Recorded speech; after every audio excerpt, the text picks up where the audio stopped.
بسم اللہ الرحمن الرحیم۔ السلام علیکم ورحمۃ اللہ وبرکاتہ۔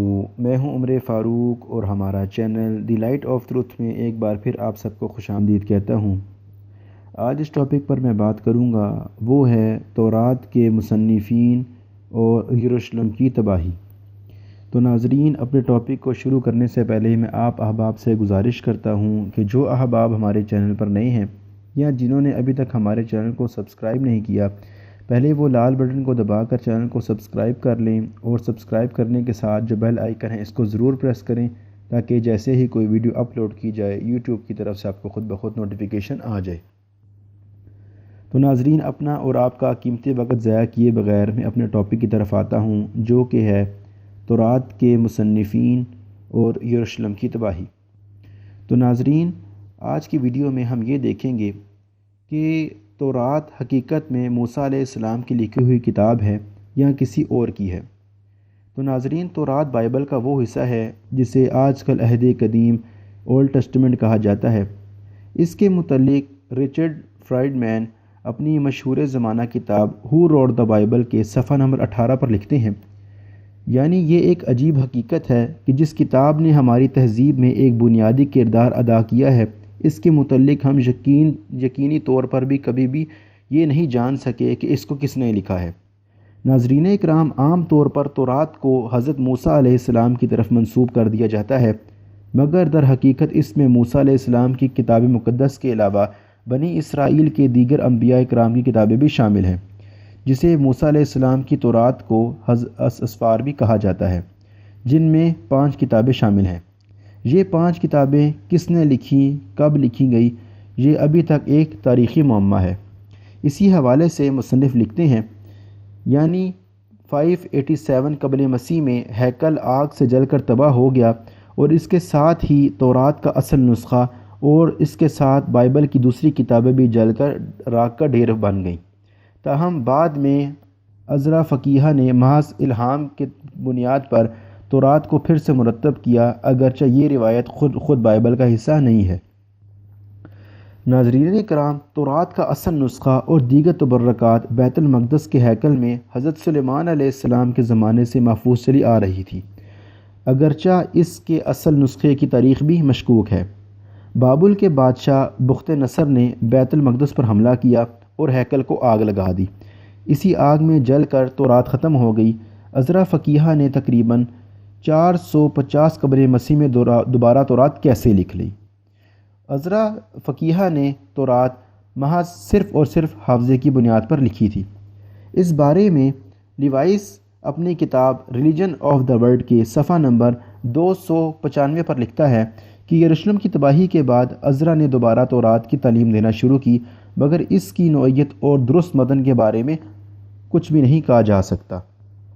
ناظرین کرام، اسی طرح ایک اور مصنف ہسٹنگ اپنی کتاب the encyclopaedia of religion and ethics کے جلد نمبر 2 اور صفحہ نمبر 568 پر یہی شہادت لکھتے ہیں کہ عزرا اور نہمیہ نے محض الہامی بنیادوں پر تورات کو مرتب کیا تھا، ان کے پاس کوئی لکھا ہوا اصل مواد موجود نہیں تھا۔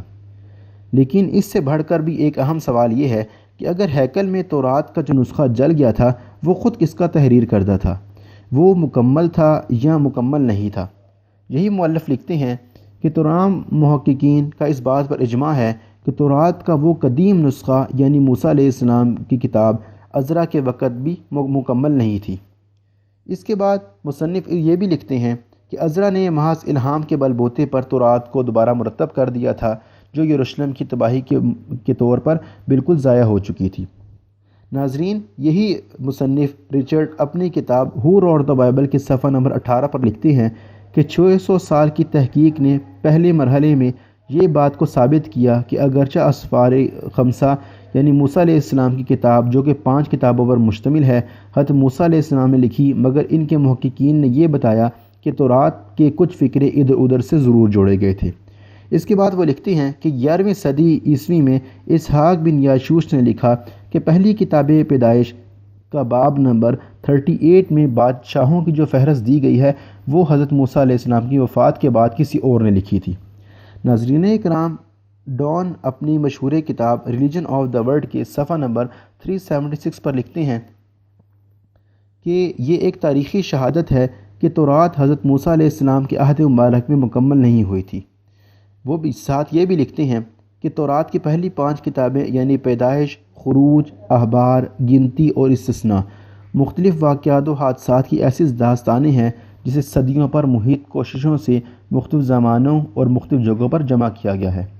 ناظرین کرام، یہی مصنف فرائیڈ مین اپنی کتاب ہو روٹ دی بائبل کے صفحہ نمبر 28 پر اسی نتیجے پر پہنچے ہیں کہ آج کل دنیا کے کسی خطے میں بھی جہاں پر اس مسئلے پر کوئی کام ہو رہا ہے، تورات کا کوئی بھی اسکالر یہ دعویٰ نہیں کر سکتا کہ موسیٰ علیہ السلام کی 5 کتابیں حضرت موسیٰ علیہ السلام کی عہد کی لکھی ہوئی ہیں اور وہ کسی ایک شخص کی لکھی ہوئی ہیں۔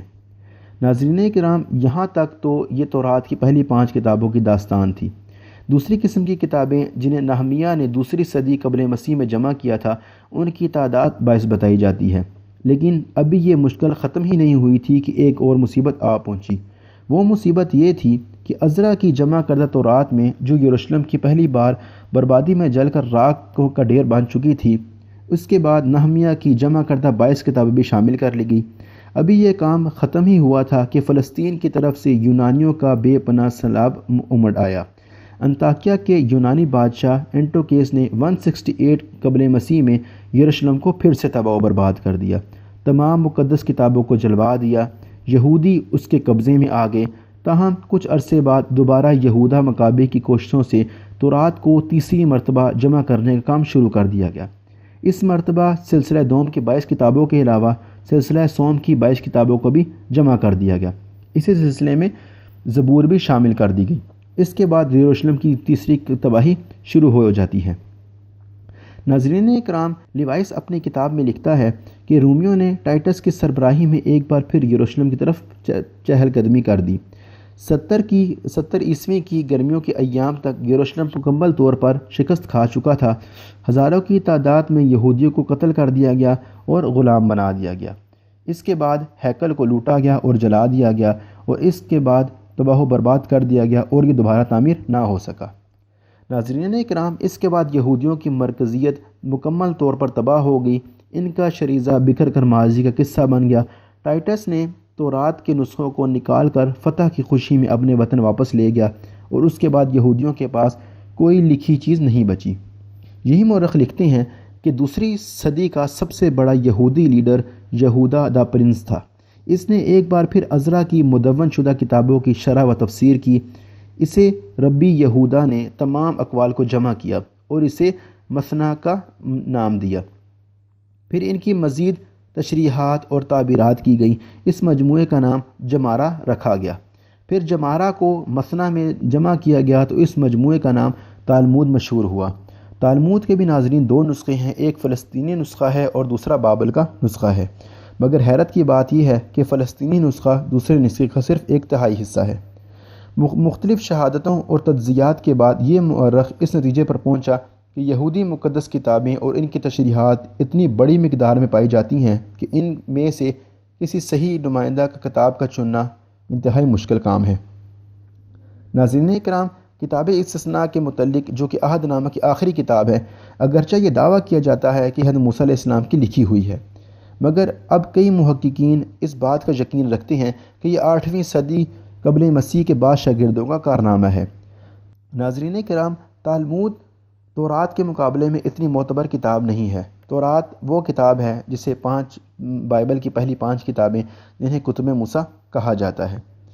اس بارے میں رچرڈ اپنی کتاب ہو روٹ دی بائبل کے صفحہ نمبر 17 پر لکھتے ہیں، یعنی تیسرے مرحلے کی تحقیقات میں محققین صاف اس نتیجے پر پہنچے ہیں کہ تورات کی پہلی 5 کتابیں جن کی اکثریت حضرت موسیٰ علیہ السلام کی لکھی ہوئی نہیں تھی، سب سے پہلے جس شخص نے یہ کہا کہ وہ برطانوی فلاسفر تھا جس کا نام ہابس تھا۔ ناظرین، یہ تھی ہماری آج کی ویڈیو۔ اگر آپ کو ویڈیو پسند آئے تو آپ ہماری ویڈیو کو ضرور لائک کریں، اور ویڈیو کے ساتھ ساتھ ہمارے چینل کو ضرور سبسکرائب کریں، اور سبسکرائب کرنے کے ساتھ جو بیل آئیکن ہے اس کو ضرور پریس کریں تاکہ جیسے ہی کوئی ویڈیو اپلوڈ کی جائے یوٹیوب کی طرف سے آپ کو نوٹیفیکیشن آ جائے۔ اگلی ویڈیو تک کے لیے میں آپ سے اجازت چاہتا ہوں۔ السلام علیکم ورحمۃ اللہ وبرکاتہ۔